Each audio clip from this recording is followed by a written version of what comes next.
Fala galera, beleza? Aqui é o professor Rafael do curso Sou Marinheiro. O vídeo que você vai assistir daqui a pouco, ele faz parte da nossa aula, do nosso curso que prepara você para a prova de aprendiz marinheiros e fuzileiros navais.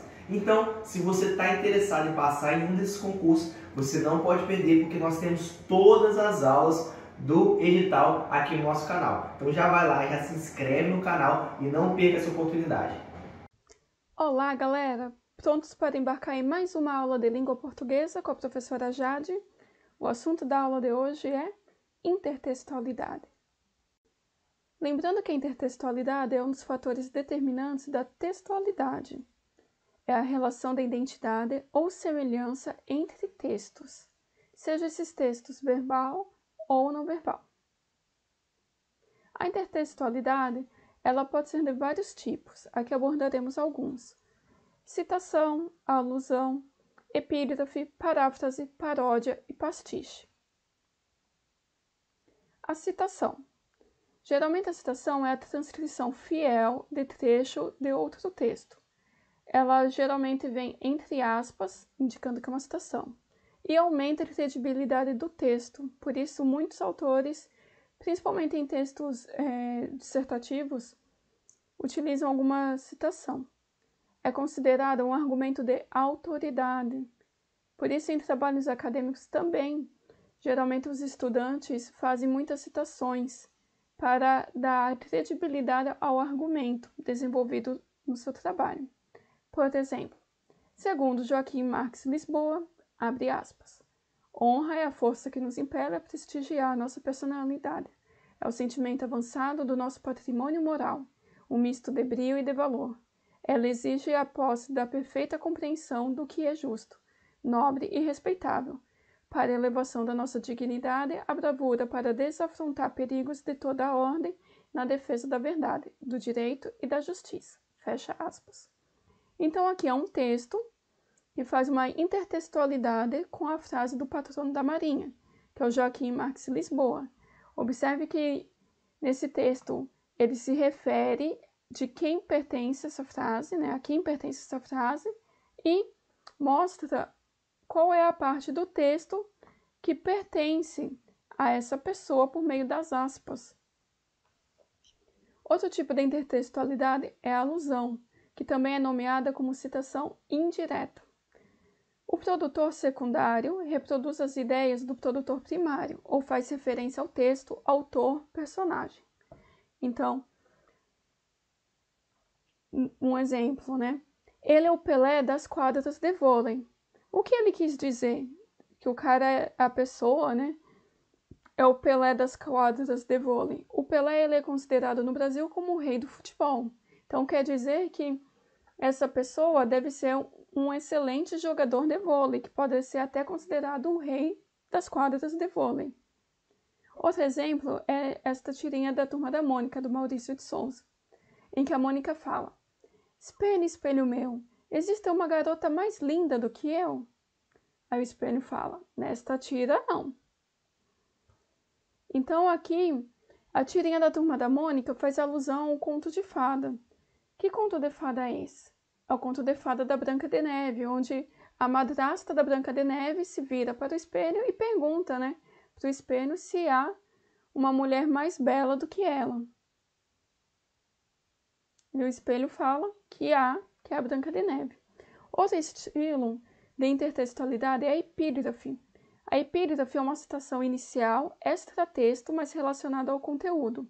Geralmente a epígrafe ela aparece ou início de livro ou início de trabalho acadêmico. Por exemplo, você após escrever sua tese de doutorado, você pode colocar como epígrafe no início da tese a seguinte frase: a persistência é o caminho do êxito, do Charles Chaplin. Por quê? Porque foi necessário ter muita persistência para obter o êxito, o sucesso de receber o título de doutorado, por exemplo.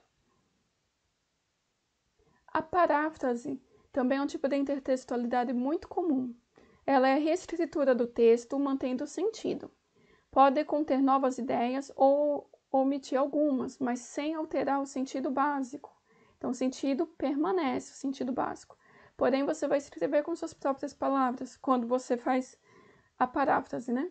Então, um exemplo, o texto fonte, né? Então, esse é o texto que vai ser parafraseado, é um texto do autor Pestana. Plágio é a apresentação de imitação ou cópia da obra intelectual ou artística alheia, como sendo de própria autoria. Então, como seria esse mesmo texto parafraseado, né? Escrito com as minhas palavras? Segundo Pestana, o plágio é quando há apropriação por meio de cópia ou imitação de obra intelectual ou artística de outra pessoa. Então, eu substituí algumas palavras. Então, alheia, eu utilizei outra pessoa. Inverti a ordem. Trouxe o autor da frase para o texto diretamente.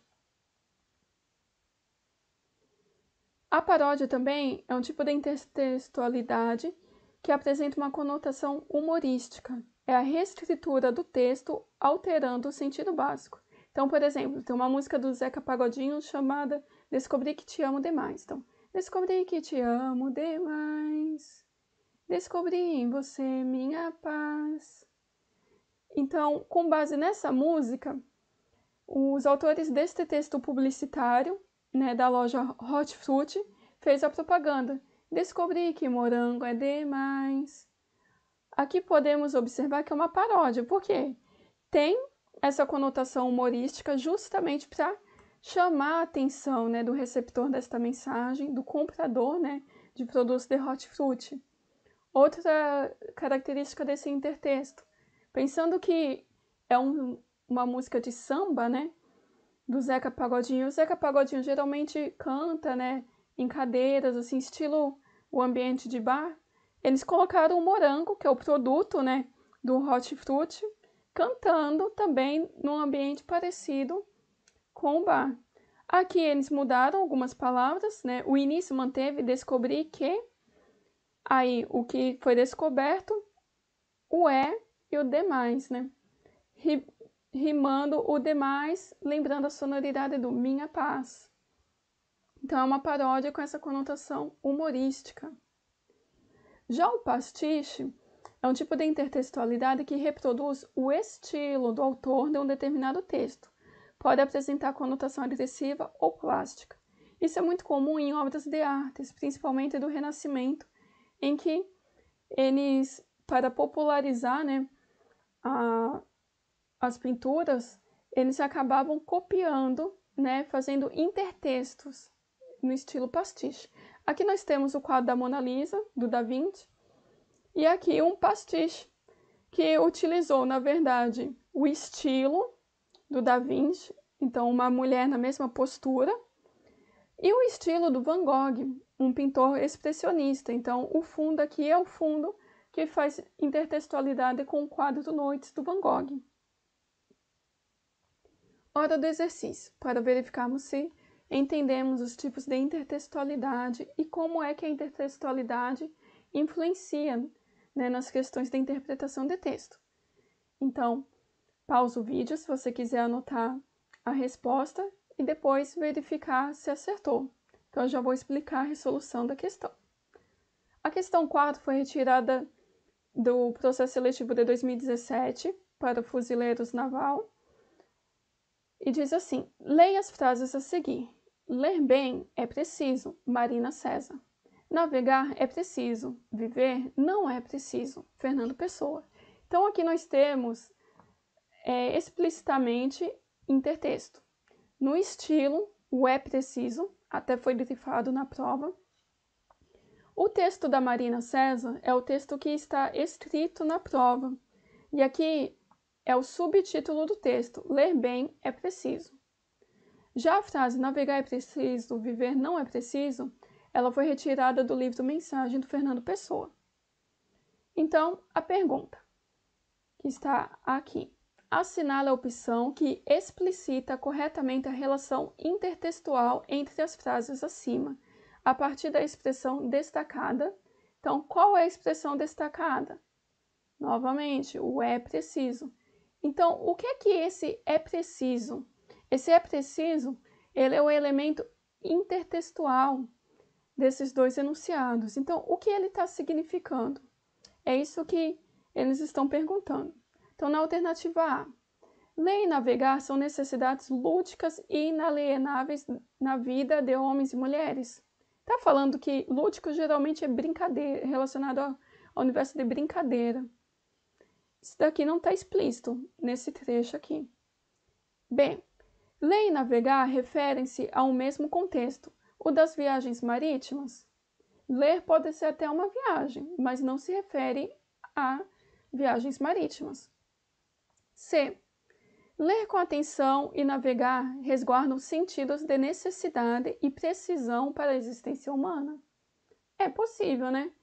Ler bem é preciso, é fundamental que a gente tenha uma boa leitura. E navegar também é preciso, segundo Fernando Pessoa, porque era no contexto das grandes navegações. A D. A leitura e a navegação dispensam quaisquer outras atividades de lazer e conhecimento na vida das pessoas. Aqui não fala que elas são excludentes, pelo contrário, falam que elas são essenciais, mas não quer dizer que são exclusivas. E. A leitura só será necessária se for bem realizada, assim como navegar precederá sempre a própria existência. É isso que quis dizer? Não, também. Então, a alternativa correta é a alternativa C. C de capitão. Ler com atenção e navegar resguardam sentidos de necessidade e precisão para a existência humana. Então, muito bem, bons estudos. Não se esqueçam de fazer a lista de exercícios. Até a próxima aula. Espero que você tenha gostado dessa aula e lembrando que essa aula faz parte do nosso curso completo Sou Marinheiro e ele está de graça e disponível no nosso canal. Então, se isso é importante, se você está se preparando, não deixe de se inscrever. E é muito importante para nós que você dê o seu like, faça o seu comentário, pode colocar a sua crítica, porque isso vai fazer o nosso canal cada vez melhor para você. Um grande abraço!